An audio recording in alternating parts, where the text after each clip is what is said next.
بسم اللہ الرحمن الرحیم۔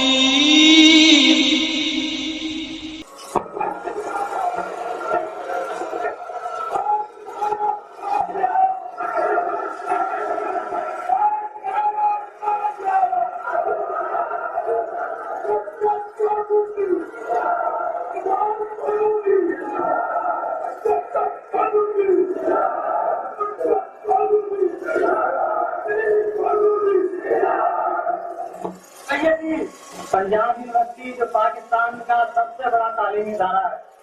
میں آپ کو خوش آمدید کہتے ہوئے دلی خوشی محسوس نہیں کرتا، بلکہ محسوس کرتا ہوں کہ میری زندگی میں نہیں بلکہ پنجاب یونیورسٹی میں پڑھنے والے ایک ایک طالب علم اور ایک ایک طالبہ کے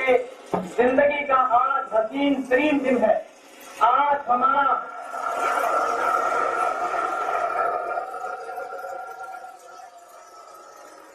کا دن ہمارے لیے عید کا دن ہے۔ سیدی، ہمیں یہ معلوم ہے کہ آج پنجاب یونیورسٹی میں آپ کا آنا کوئی معمولی بات نہیں ہے۔ یہ پاکستان کی تاریخ میں نہیں، طلبہ کی تاریخ میں نہیں، بلکہ آنے والے حالات کی تاریخ میں ایک عظیم دن کی حیثیت سے گنا جائے گا۔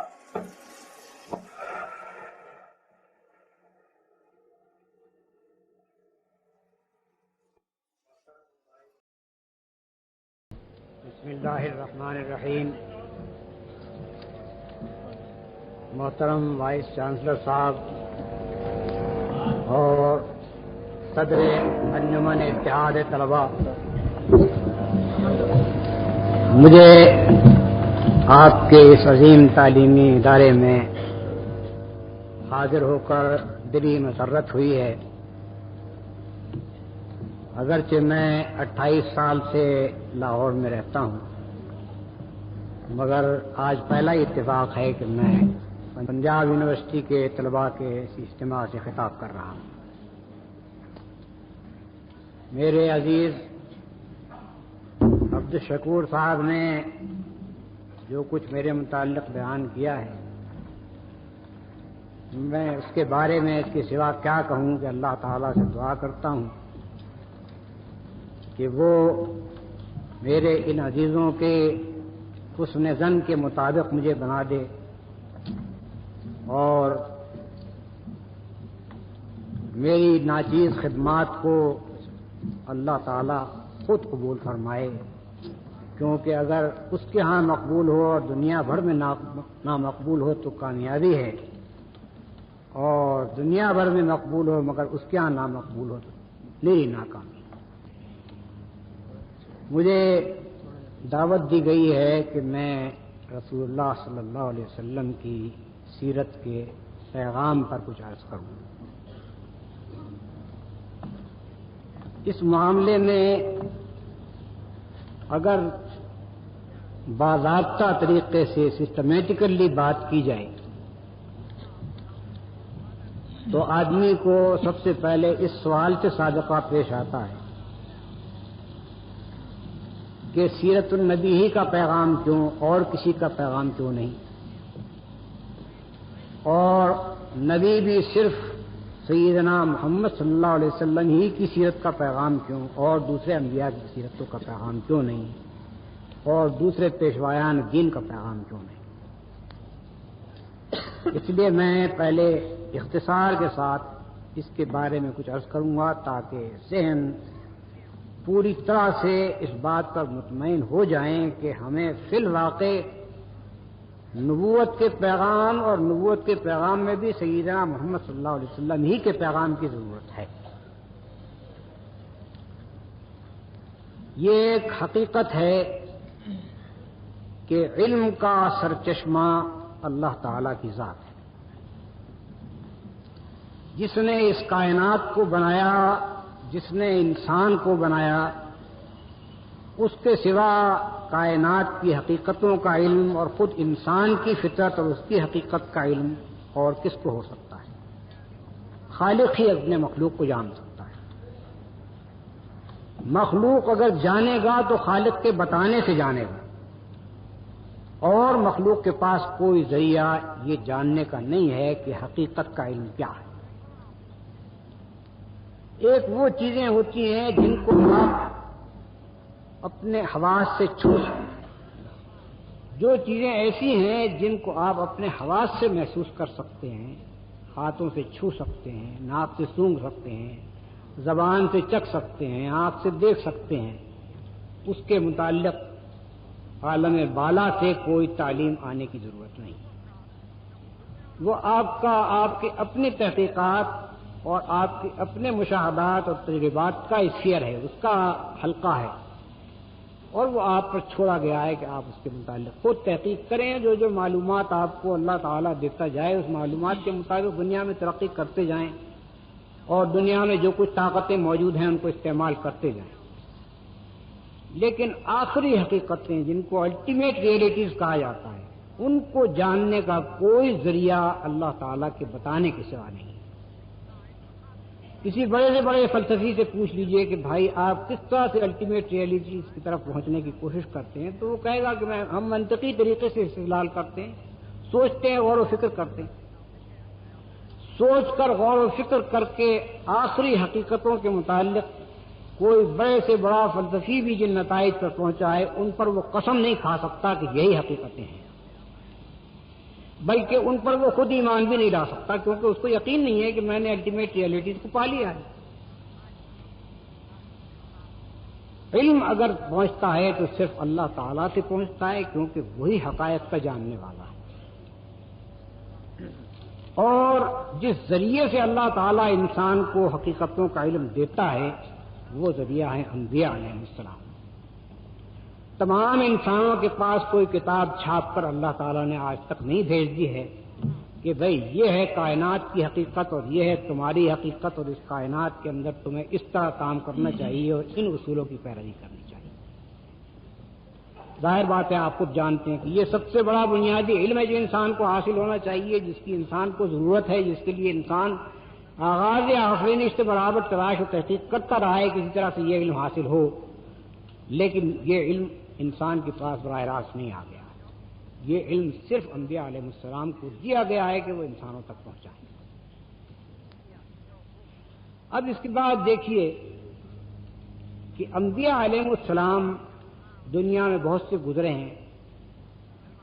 ہمارے اپنے ہاں کی احادیث میں یہ بات بیان کی گئی ہے کہ 1,24,000 انبیاء دنیا میں آئے۔ قرآن مجید بھی کہتا ہے کہ ہر قوم میں نبی آئے ہیں، لکل قوم ہاد، لیکن آپ کے پاس ان انبیاء میں سے جن کا ذکر قرآن میں کیا گیا ہے کس کی تعلیم محفوظ طریقے سے پہنچی ہے اور کس کی سیرت قابل اعتماد طریقے سے آپ نے پائی۔ حضرت نوح علیہ السلام، حضرت ابراہیم علیہ السلام، حضرت یعقوب، یوسف، حضرت موسیٰ علیہ السلام، حضرت عیسیٰ علیہ السلام، ان میں سے کسی کی تعلیم اور کسی کی زندگی کے حالات بھی ایسی تفصیل کے ساتھ، ایسے معتبر طریقے سے اور ایسے محفوظ طریقے سے ہم کو نہیں پہنچے کہ ہم یہ جان سکیں کہ وہ فی الواقع کیا ہدایت لے کر آئے تھے اور ان کی سیرت کیا تھی جس کی ہم پیروی کریں، جس سے ہم رہنمائی حاصل کریں۔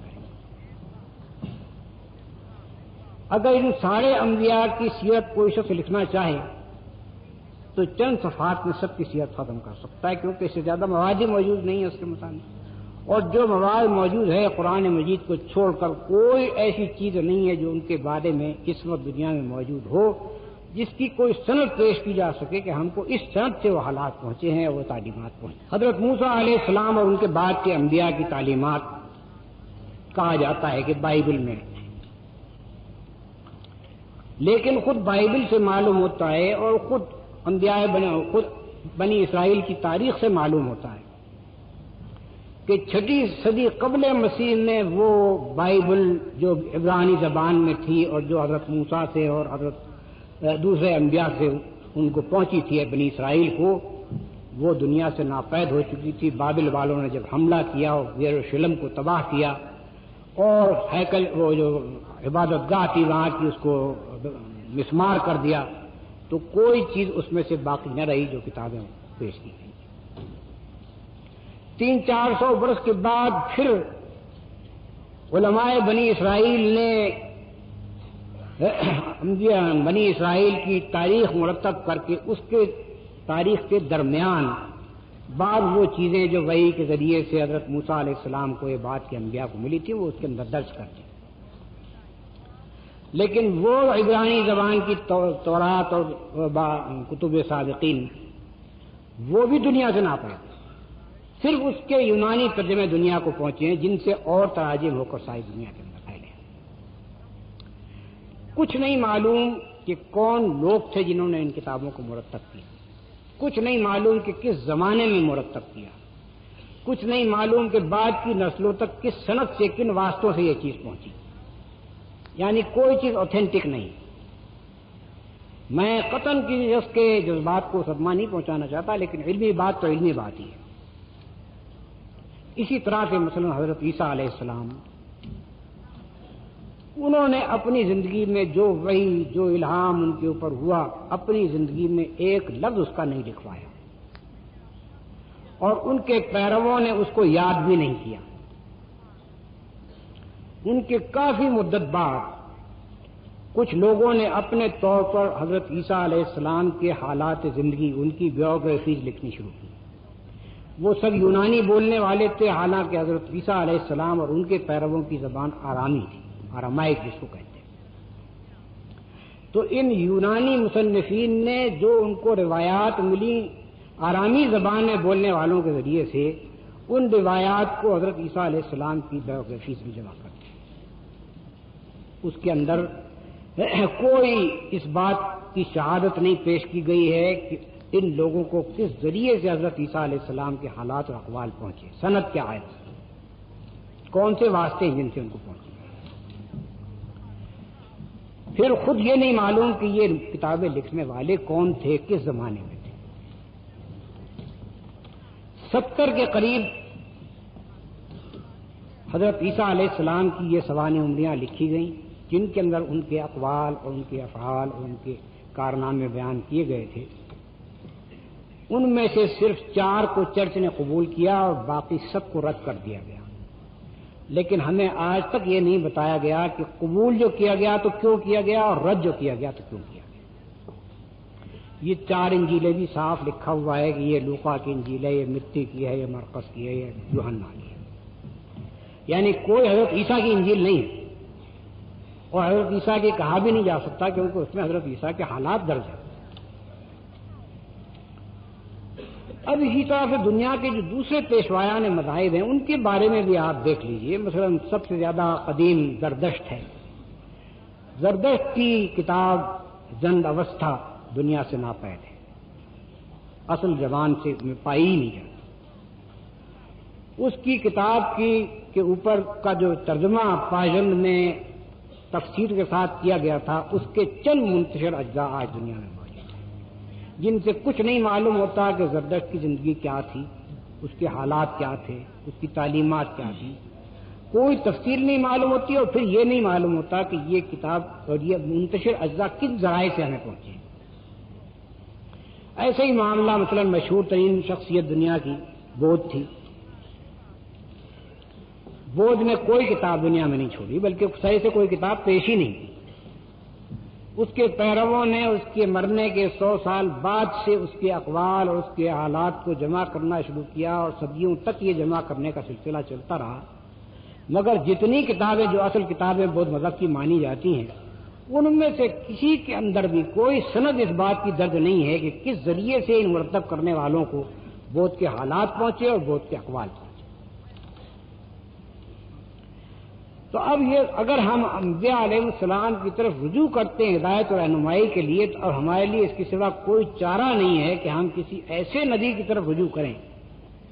جس نے کوئی بالکل مستند و قابل اعتماد کتاب چھوڑی ہو جس کے اندر کسی قسم کی تحریف نہ کی گئی ہو، کسی قسم کی آمیزش نہ کی گئی ہو،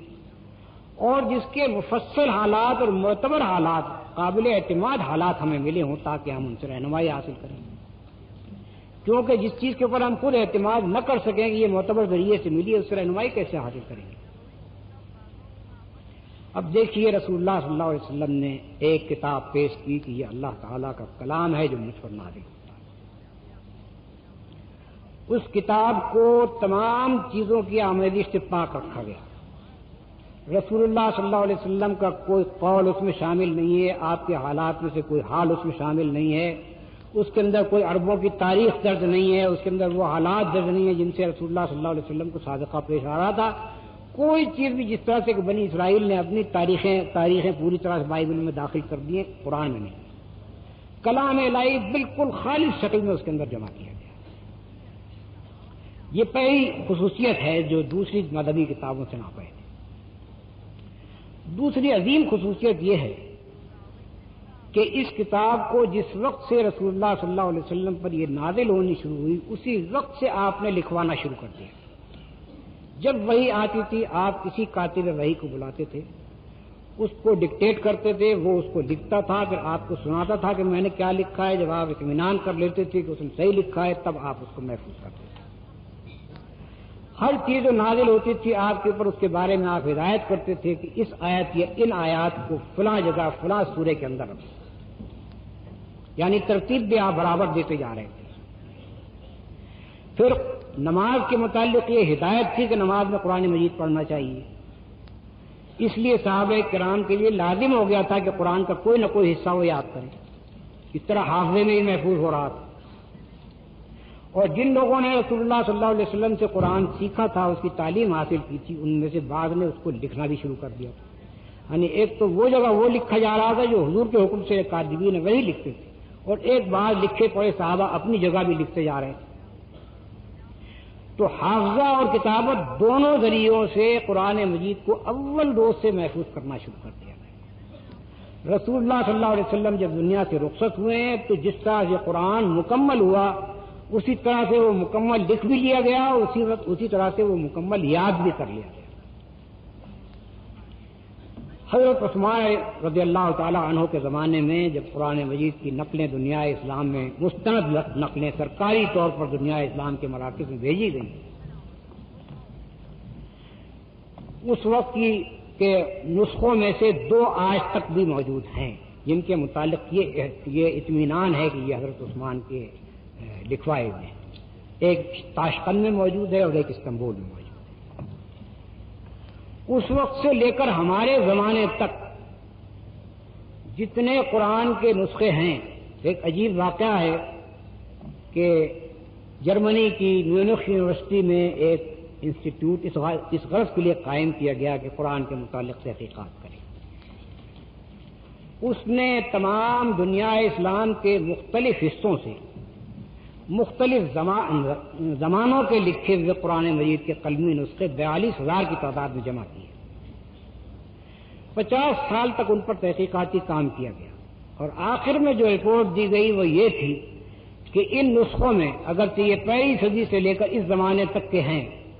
ان نسخوں میں کہیں کوئی تغیر نہیں پایا جاتا، سب یکساں ہیں، سوائے اس کے کہیں کوئی کتابت کی غلطی کسی نسخے میں ہے،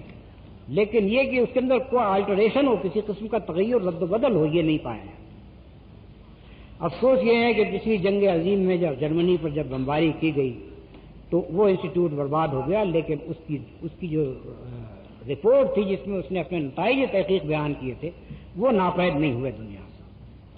یعنی یہ بات اب مسلم ہے، نہیں صرف مسلمانوں کے پاس بلکہ تمام کفار بھی اس کو مانتے ہیں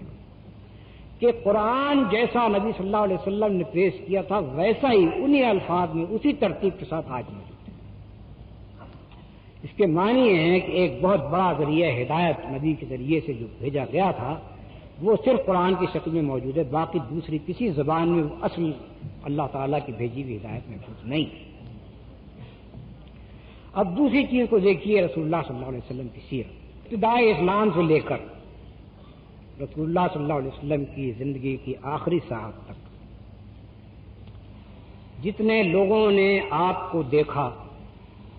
آپ کے حالات زندگی دیکھے، آپ کے اقوال سنے، آپ کی تقریریں سنی،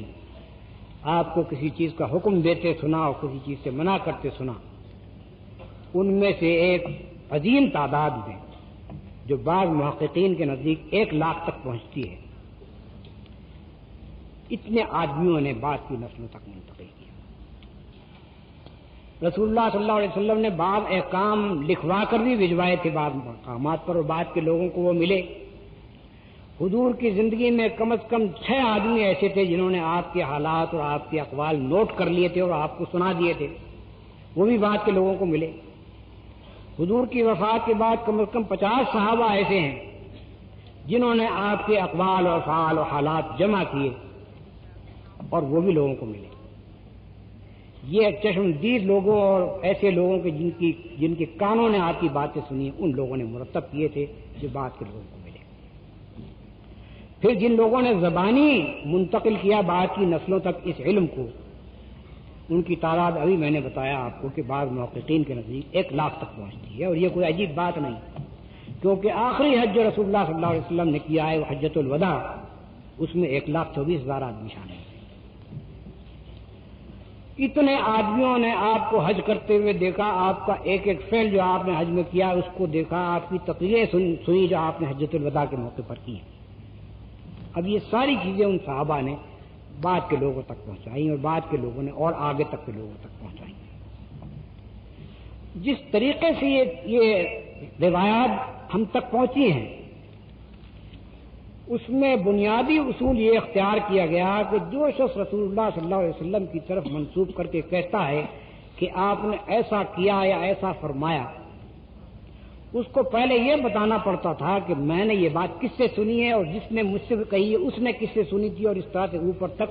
رسول اللہ صلی اللہ علیہ وسلم تک پوری کڑیاں دیکھی جاتی تھی کہ یہ ملتے ہیں یا نہیں ملتے۔ اگر کڑیاں نہیں ملتی ہیں تو روایت قابل اعتبار نہیں،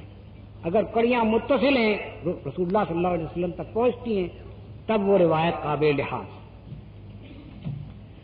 دنیا کی تاریخ میں کسی انسان کے حالات اس طرح سے مرتب ہوئے ہیں؟ کوئی مثال آپ کو اور ملتی ہے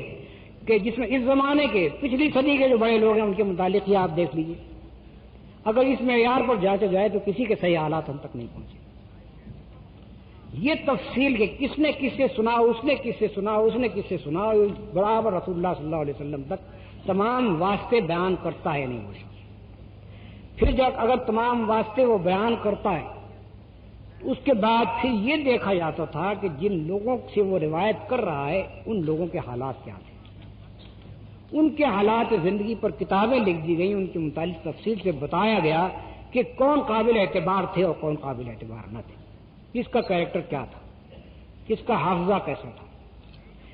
کون کس شخص سے ملا تھا جس کی طرف سے وہ روایت کر رہا ہے اور کون نہ ملا تھا اور اس روایت اس سے کر رہا ہے۔ اس طرح سے اتنے بڑے پیمانے پر یہ ساری معلومات جمع کر دی گئی کہ آج بھی ہم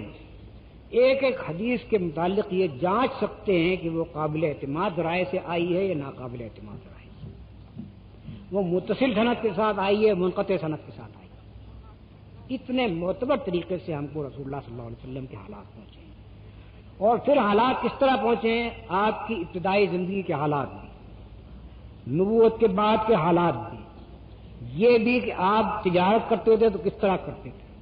یہ بھی کہ آپ اپنے گھر میں رہتے تھے تو کس طرح رہتے تھے، یہ بھی کہ اپنی بیویوں اور بچوں کے ساتھ آپ کا کیا برتاؤ کیا سلوک تھا، یہ بھی کہ اپنے محلے والوں کے ساتھ آپ کا کیا سلوک تھا، یہ بھی کہ آپ نے لوگوں کو کس اخلاق کی تعلیم دی، کس چیز سے روکا، کس چیز کو ہوتے دیکھا اور منع کیا اور کس چیز کو ہوتے دیکھا اور منع نہیں کیا۔ یہ ساری چیزیں تفصیل کے ساتھ درج ہیں۔ یہ تفصیل کے ساتھ معلوم ہے کہ لڑائیوں میں آپ جو تشریف دے گئے ہیں ہر لڑائی کا حال پوری تفصیل کے ساتھ معلوم ہے، کئی سندوں سے درج۔ آپ حاکم بھی تھے، آپ کی حکومت کے حالات بھی سارے ملتے ہیں، آپ قاضی بھی تھے، آپ کے فیصلے بھی ملتے ہیں، مقدمات کے نظائر ملتے ہیں، یہ معلوم ہوتا ہے کہ مقدمہ کیا تھا، کیا شہادت پیش ہوئی اور آپ نے کیا فیصلہ فرمایا، پروسیجر کیا تھا مقدمے، یہ ساری تفصیلات سامنے آتی ہیں۔ بازار میں آپ نکلتے تھے، دیکھتے تھے لوگ خرید و فروخت کے معاملات کس طرح کرتے ہیں، اور جن کاموں کو غلط ہوتے دیکھتے تھے منع فرماتے تھے کہ تجارت کا یہ طریقہ غلط ہے، جو کام صحیح ہوتا تھا اس کی توثیق کرتے ہیں۔ غرض یہ کہ زندگی کے کوئی شعبہ ایسا نہیں ہے جس کے متعلق آپ کی تفصیلی ہدایات نہ ملتی۔ ہم بیک وقت ایک ایسے انسان کو دیکھ رہے ہیں کہ جو ہمیں ہماری زندگی کے ہر شعبے کے متعلق رہنمائی دیتا ہے۔ یہ وجہ ہے جس کی بنیاد پر ہم یہ کہتے ہیں کہ رسول اللہ صلی اللہ علیہ وسلم کے سوا دنیا کی کوئی اور ہستی ایسی نہیں ہے جس کی طرف ہم ہدایت کے لیے رجوع کریں، جس کا پیغام ہم تلاش کریں، کیونکہ صرف وہی ایک ہستی ہے جس کی پیش کردہ ہدایت بالکل صحیح اور معتبر ذریعے سے اور بالکل قابل اعتماد ذریعے سے پہنچی۔ قرآن جو آپ نے پیش فرمایا 1400 برس پہلے جو زبان تھی، آج بھی عربی زبان اسی مقام پر ہے۔ قرآن اس کو پکڑ کے بیٹھ گیا ہے، نہ اس کی گرامر بدلی، نہ اس کی ڈکشنری بدلی، نہ اس کی تلفظ بدلا اس کا، نہ اس کے محاورے بدلے، ایک ایک چیز عربی زبان میں بالکل اسی طرح استعمال ہو رہی ہے۔ یہ بھی ایک عجیب بات ہے، دنیا کی تاریخ میں آپ نہیں دیکھیں گے کہ 1400 برس تک کسی زبان میں کوئی تغیر واقع نہ ہو۔ یہ بھی قرآن کا زور ہے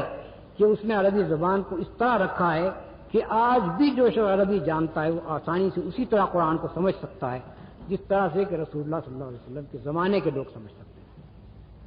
یہ ایک زندہ زبان ہے اور اسی طرح محفوظ ہے جس طرح سے کہ 1400 برس پہلے۔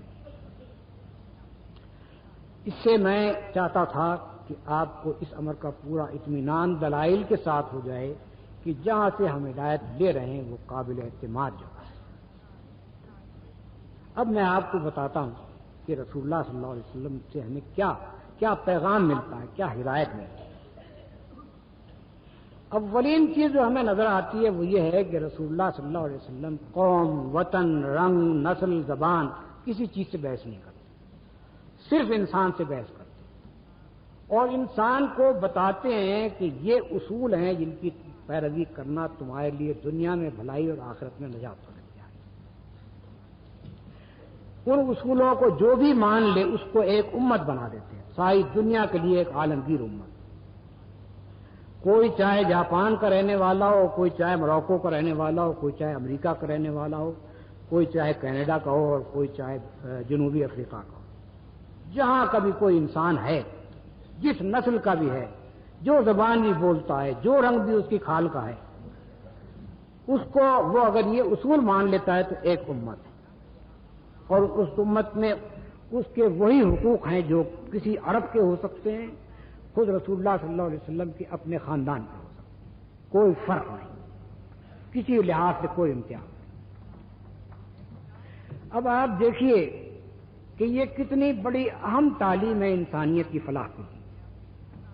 انسان کو جس چیز نے تباہ کیا ہے وہ ان امتیازات نے تباہ کیا ہے جو انسان نے انسان کے درمیان قائم کیے۔ کہیں انسان کو نجس قرار دیا گیا اور کہا گیا کہ یہ اچھوت ہے، اس کے وہ حقوق نہیں ہیں جو برہمن کے حقوق ہیں۔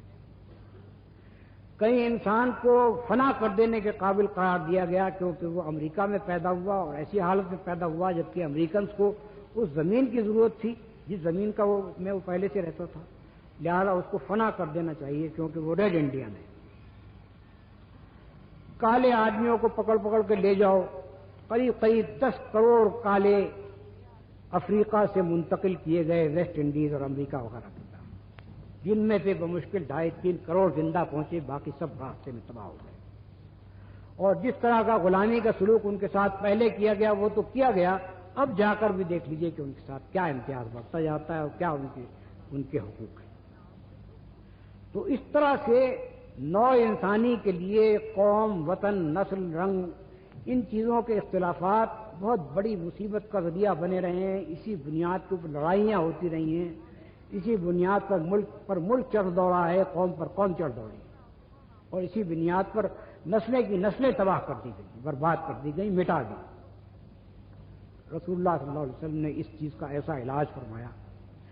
کہ دشمنان اسلام بھی مانتے ہیں کہ رنگ اور نسل اور وطن کے امتیازات کو جس کامیابی سے اسلام نے حل کیا ہے ایسی کامیابی کسی کو نہیں۔ میلکم ایکس امریکہ کا نیگرو لیڈر جب وہ حج کے لیے گیا، پہلے وہ شدید نسلی تعصب میں، رنگ کے تعصب میں مبتلا تھا، لیکن جب وہ حج کے لیے گیا اور اس نے دیکھا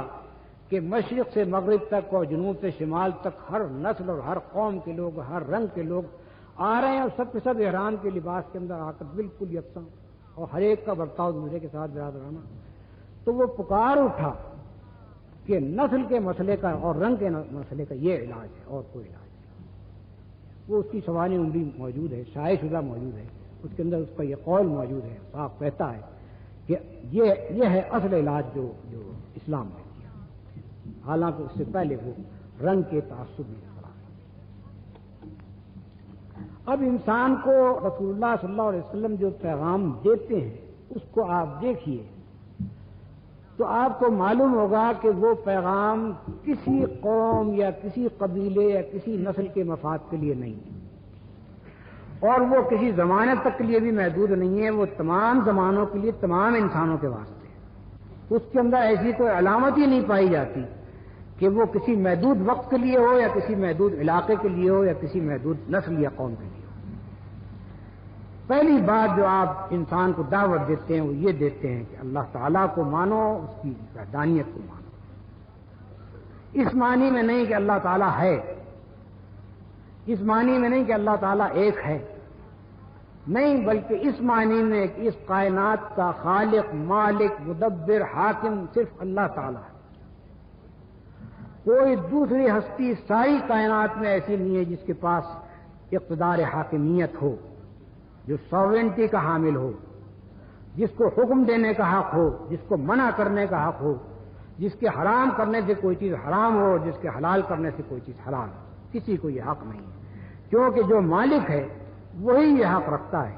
کہ اپنی پیدا کردہ چیزوں میں جس چیز سے چاہے منع کر دے اور جس چیز کو چاہے اجازت دے۔ اس حیثیت سے مانو، اور اس حیثیت سے مانو کہ ہماری تقدیر اس کے ہاتھ میں ہے۔ اس حیثیت سے مانو کہ ہمارا جینا اور مرنا بالکل اس کے ہاتھ میں، جس وقت چاہے وہ ہمیں موت دے سکتا ہے، جس وقت تک چاہے وہ زندہ رکھ سکتا ہے۔ اگر اس کی طرف سے موت آئے دنیا کی کوئی طاقت بچا لینے والی نہیں ہے، اگر وہ زندگی عطا کرے یا زندگی بچائے تو دنیا کی کوئی طاقت انسان کو ہلاک کرنے والی نہیں۔ یہ تصور خدا کا رسول اللہ صلی اللہ علیہ وسلم نے انسان کے لیے پیش کیا، اور اس کے بعد پھر یہ بات پیش کی کہ تمہارا کام اللہ کی اطاعت کے سوا اور کسی کی اطاعت کرنا نہیں ہے، کوئی تمہارا مالک اور حاکم ہے ہی نہیں، تم صرف اللہ کے بندے ہو، اسی کی تمہیں اطاعت کرنی چاہیے۔ ساری کائنات جس طرح اس کی اطاعت کر رہی ہے اسی طرح سے تم کو بھی اس کی اطاعت کرنا چاہیے۔ یا دوسرے الفاظ میں یوں سمجھیے کہ جب کہ ساری کائنات خدا کے حکم کے تحت چل رہی ہو اور ہم خدا کے سوا کسی اور کے حکم کے تحت چل رہے ہوں، یا خود اپنی مرضی سے چل رہے ہوں، اپنے خود مختار بن کر، تو گویا ہماری زندگی کائنات کی زندگی کے ساتھ پوری طرح سے متصادم ہے، ایک مستقل کانفلکٹ ہے جو ہماری اور ساری کائنات کے درمیان ہو رہا ہے۔ اس تصادم پر رسول اللہ صلی اللہ علیہ وسلم نے کہا کہ ختم کرو، تمہاری زندگی کا قانون اور ضابطہ بھی وہی ہونا چاہیے، ساری کائنات کی زندگی کا قانون اور ضابطہ ہے، تمہارا حاکم بھی وہی ہونا چاہیے، ساری کائنات کا حاکم ہے۔ جس طرح سے کوئی بیل کسی بیل کا مالک نہیں ہے، اسی طرح سے کوئی انسان بھی کسی انسان کا مالک نہیں۔ سارے انسان صرف اللہ تعالیٰ کے بندے ہیں اور ان کو خدا کے قانون کی پابندی کرنی چاہیے۔ تیسری بات جو رسول اللہ صلی اللہ علیہ وسلم نے بتائی وہ یہ ہے کہ جو قانون اللہ تعالیٰ نے بھیجا ہے وہ نبی کی حیثیت سے میرے ذریعے سے بھیجا، میں خود بھی اس قانون کا پابند ہوں، مجھے کوئی حق خود بھی اس کے اندر ترمیم کرنے کا نہیں ہے، میں اتباع کرنے پر مامور ہوں، اپنی طرف سے کوئی نئی چیز پیدا کرنے پر مامور نہیں ہوں، میں بھی اس کی پابندی کروں گا اور تم بھی اس کی پابندی کرو گے۔ قانون الہی جو کتاب اللہ کی صورت میں ہو یا رسول اللہ صلی اللہ علیہ وسلم کی سنت کی شکل میں، اس کی پیروی انسان کو کرنی چاہیے، باقی تمام قوانین کو رد کر دینا چاہیے۔ صحابہ کرام کو قاعدہ تھا کہ رسول اللہ صلی اللہ علیہ وسلم جب کسی بات کا حکم دیتے تھے اور ان کے دل میں کوئی شبہ پیدا ہوتا تھا تو وہ پوچھتے تھے کہ یا رسول اللہ یہ خدا کے حکم سے آپ فرما رہے ہیں یا خود آپ کی اپنی رائے؟ اگر خدا کے حکم سے آپ فرما رہے ہیں تو سر جھکا ہوا ہے، اطاعت کریں گے، لیکن اگر آپ کی رائے ہے تو ہم اپنی رائے پیش کرتے ہیں، ان پر بھی غور فرمائیے، اگر پسند ہو تو قبول فرمائیے۔ یعنی اس طرح سے رسول اللہ صلی اللہ علیہ وسلم نے لوگوں کو تربیت دی کہ خدا کی بندگی کرو، خدا کے رسول تک کی بندگی نہ کرو۔ یہ دوسری اہم ترین بات ہے جو انسان کو پوری آزادی عطا کر دیتا ہے، انسان کو تمام غلامیوں سے نکال دیتا ہے اور صرف ایک کی بندگی میں داخل کرتا ہے جس کے فی الواقع ہم بندے پیدا ہوئے ہیں، جس کی بورن سبجیکٹ ہے، پیدائشی ہدایت، جس کی رعیت ہونے سے نکل نہیں سکتے۔ تیسری بات جو رسول اللہ صلی اللہ علیہ وسلم نے انسان کو بتائی وہ یہ ہے کہ تم خدا کے سامنے جواب دے ہو۔ تم اس دنیا میں چھترے بے مہار نہیں ہو کہ اپنی مرضی سے جو چاہو کرتے پھرو، جس کھیت میں چاہو چرو،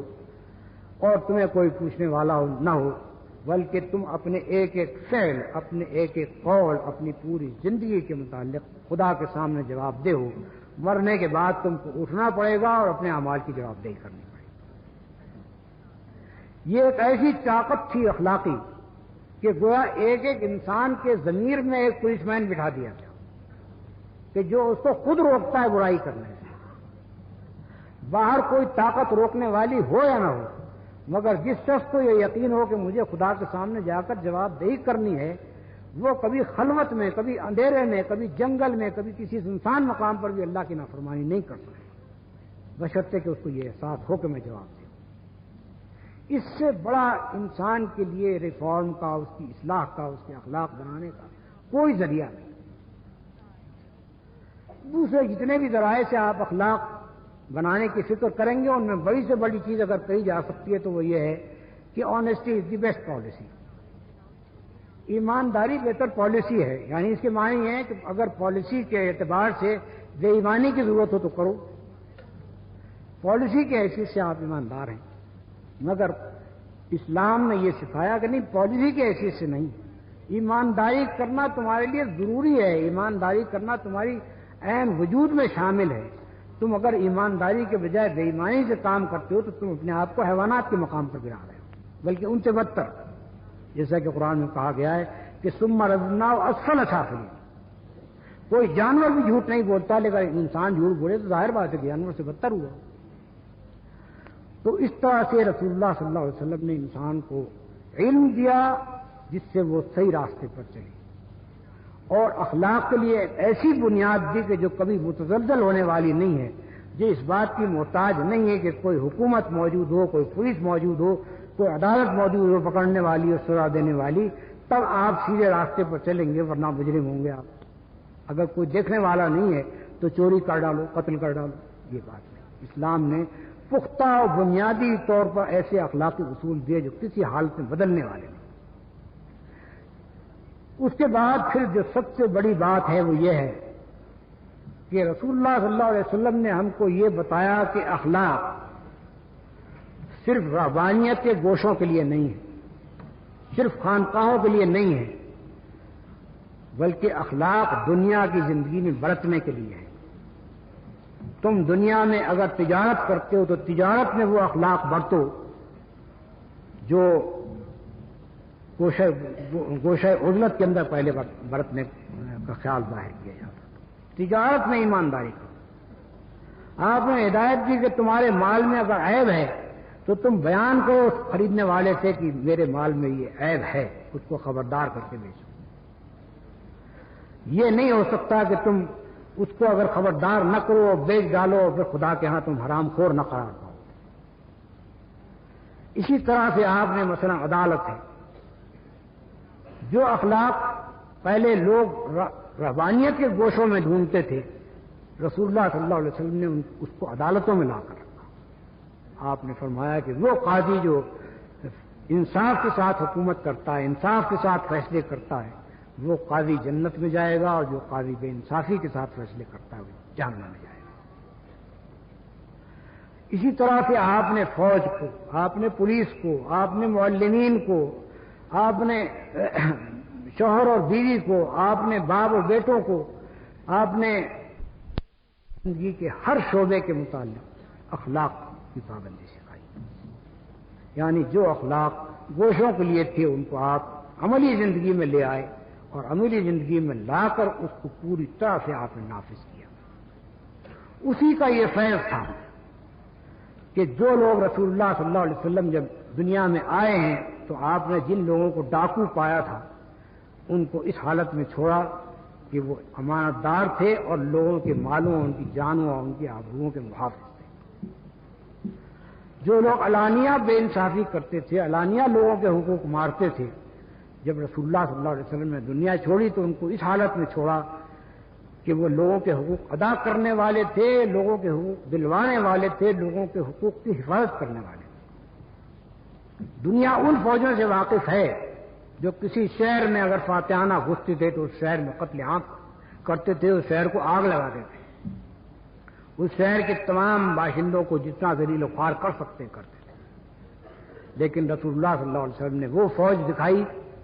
کہ جب فتح مکہ کے موقع پر آپ داخل ہوئے ہیں تو آپ کا سر خدا کے سامنے جھکا جا رہا تھا، اونٹ کے اوپر سوار تھے مگر سر کجاوے سے مل رہا تھا، کوئی فخر و غرور نہیں۔ خانہ کعبہ کے دروازے میں کھڑے ہو کر جو تقریر فرمائی ہے اس کے اندر فرمایا کہ کسی کو کسی پر فوقیت نہیں، نہ عربی کو عجمی پر، نہ عجمی کو عربی پر۔ تمہارا جو اللہ تعالیٰ نے تم سے اس جاہلیت کی نخوت جو تمہارے اندر تھی آج دور کر دے، تم سب انسان ہو اور انسانوں کے درمیان عزت والا صرف وہ ہے جو تقوی کرنے والا۔ جو لوگ کہ رسول اللہ صلی اللہ علیہ وسلم کو 13 برس تک عذاب میں مبتلا کرتے رہے، طرح طرح کی سزائیں دیتے رہے، یہاں تک کہ گھر سے نکال دیا، اور جو لوگ کہ 8 برس تک رسول اللہ صلی اللہ علیہ وسلم سے لڑتے رہے، جب فاتح ہو کر آپ وہاں پہنچے تو آپ نے پوچھا کہ تمہارا کیا خیال ہے کہ میں تمہارے ساتھ کیا سلوک کروں گا؟ انہوں نے کہا کہ آپ کریم ہیں اور آپ ہمارے بھائی ہیں۔ آپ نے فرمایا کہ لا تثریب علیکم، آج تم سے کوئی معاوضہ نہیں، جاؤ تم سب آزاد۔ تو یہ ایسا فاتح دنیا میں کوئی نہیں پایا گیا، ایسے فاتح پائے گئے ہیں جنہوں نے لاکھوں انسانوں کو تباہ کیا، اور اسی کا نتیجہ ہے جو اسلامی تاریخ میں آپ دیکھتے ہیں کہ جب عیسائیوں نے بیت المقدس کو فتح کیا تو اتنا قتل عام کیا کہ گھوڑوں کے گھٹنوں تک خون آ گیا، لیکن جب صلاح الدین فاتح ہو کر اسی بیت المقدس میں داخل ہوا تو ایک آدمی بھی بیجا طریقے سے قتل نہیں کیا، سوائے ان لوگوں کے جو لڑ کر قتل ہوئے تھے۔ باقی عام آبادی کے قتل عام کا کوئی تصور ہی وہاں نہیں پایا جاتا تھا۔ اس کو خود عیسائی مورخین تسلیم کرتے ہیں اور پھر صلاح الدین کی برتری کو مانتے ہیں۔ سوال یہ ہے کہ صلاح الدین میں یہ برتری کہاں سے آئی؟ محمد رسول اللہ صلی اللہ علیہ وسلم کی ہدایت نہ تھی تو اور کون سی چیز تھی جو ان کو اس راستے کے اوپر لے جائے؟ اسپین پر مسلمانوں نے بھی حکومت کی تھی، 800 برس تک حکومت کی، کبھی کوئی قتل عام نہیں کیا، لیکن جب عیسائی اسپین میں داخل ہوئے تو مسلمانوں کا قتل عام بھی کیا اور بے دریغ ان کو ملک سے تقریباً 30 لاکھ آدمیوں کو ملک سے نکال دیا، باقی لوگوں کو زبردستی عیسائی بنایا گیا اور تمام وہاں کی جو مسجد کلیسا بنا دیا۔ دونوں کا فرق آپ دیکھتے ہیں، کس چیز کا نتیجہ ہے؟ مسلمانوں کے سے جو اخلاق ظاہر ہوئے وہ محمد رسول اللہ صلی اللہ علیہ وسلم کی دی ہوئی ہدایت کی بدولت تھے، اور عیسائیوں سے جو اخلاق ظاہر ہوئے وہ اس وجہ سے ظاہر ہوئے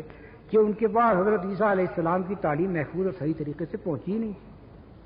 ان کے پاس اور کوئی ہدایت نہیں تھی سوائے اپنے نفس کی ہدایت کے یا ان پادریوں کی ہدایت کے جو اپنے آپ کو مدعی سمجھتے تھے اس بات کا کہ ہم جو کچھ زمین پر باندھتے ہیں وہ خدا آسمان میں باندھتا ہے۔ تو پادریوں کی بنائی ہوئی شریعت کی پیروی وہ کرتے تھے، خدا کی بنائی ہوئی شریعت کی نہیں کرتے تھے۔ اب میں اپنی بات کو مختصر کرتا ہوں۔ بیمار ہونے کے باوجود میں نے اپنی طاقت سے بہت زیادہ وقت صرف کر دیا، اپنی طاقت سے بہت زیادہ محنت کر ڈالی۔ اللہ تعالیٰ جو بات میں نے عرض کی ہے وہ آپ کے دلوں میں اتار دے اور آپ کو اس بات پر مطمئن کر دے کہ ہمارے لیے اگر ہدایت ہے تو صرف محمد رسول اللہ صلی اللہ علیہ وسلم کی سیرت اور ان کی دیوی ان کی لائی ہوئی کتاب اور ان کی سنت میں ہدایت ہے۔ باقی نہ دنیا میں کوئی قدیم شخصیت ایسی ہے، نہ اس زمانے کی شخصیت ایسی ہے، نہ پچھلی صدی کی ایسی ہے، نہ اس صدی کی ایسی ہے جس کے پیچھے ہم چلیں اور جس کی دیوی رہنمائی کو ہم قبول کریں اور جس کی کتاب کو ہم دیے پھریں کہ یہ ہمارے لیے ہدایت ہے۔ نہایت نادان ہیں، نہایت بدقسمت ہیں وہ لوگ کہ جو مسلمانوں کے گھروں میں پیدا ہوئے، جن کے پاس قرآن موجود ہے، جن کے پاس رسول اللہ صلی اللہ علیہ وسلم کی سیرت موجود ہے، اور وہ ہدایت کے لیے ڈھونڈتے پھرتے ہیں دنیا بھر میں دوسرے لوگوں کو جن کے پاس نہ کوئی ہدایت الہی تھی اور نہ کوئی کتاب منیر تھی۔ بآخر دعوانا الحمدللہ۔